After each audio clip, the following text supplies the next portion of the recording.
má tá petícia Dobrý večer. dodnes podpisov? Pozerala som pred chvíľočkou, neviem, či ma počuť. Pozerala som pred chvíľočkou, tak petícia má teraz aktuálne 12 259 podpisov.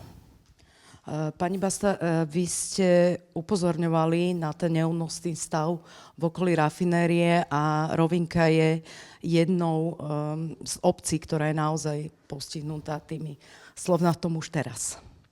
No, čo by mal byť teda môj nejaký príspevok k tomuto stretnutiu, že my sme vlastne v Rovinke iniciovali dialog so spoločnosťou Slovnaft ešte v roku 2019. Sme verejnú diskusiu, trvala 2,5 hodiny a vtedy vlastne sme diskutovali o potrebe dát, že ľudia potrebujú mať informácie aktuálne, nie nejaké mesačné správy alebo ročné, ale aktuálne informácie. A dúfala som ja vtedy, že trošku inšpirujeme aj ďalšie samosprávy, že k takýmto stretnutiam príde. Potom boli stretnutia so znečisťovateľom a ja som tam vnímala dosť veľkú pasivitu tých zástupcov, ktorí boli účastní za jednotlivé teda mestské časti. A možno, že toto je dôsledok toho, že navrhovateľ toho zámeru si je sebavedomý a istý, že teda sa to nejako ľahko celé prepečie.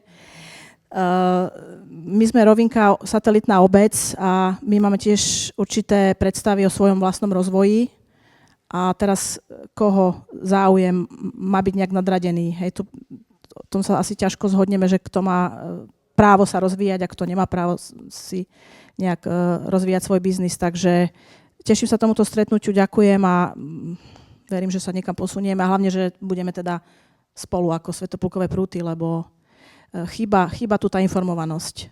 My vlastne nevieme, ktorá výrobná jednotka má nábeh a odstávku, čo na nás môže pôsobiť. K týmto informáciám sme sa nedostali. Dneska sú moderné technológie, dá sa to všelijakým spôsobom riešiť, je to zisková firma. Nemám pocit, že by boli radi, keby sme vedeli, čo všetko na nás vplýva. Aká bude budúcnosť tej petície následná?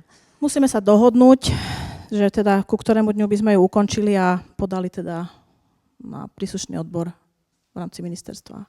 Myslíte si, že ak by takéto stretnutia boli predtým, tak by možno tá situácia bola dnes iná? Ak by bol ten tlak, ako ste spomínali, aj predstaviteľov mestských častí, obyvateľov, občianskych združení? Ja si myslím, že keby informovanosť bola lepšia, že ľudia by vedeli, o čom sa bavíme, aké sú tu riziká, pri tom počte ľudí, ktorí tu žijú, na ktorých to bude mať vplyv, tak by sme mali 200 000 podpisov dneska hravo. Hej. Čiže aj toto hrá v náš neprospech, že máme len 12 260 podpisov. Ja to považujem za nízky ako úspech.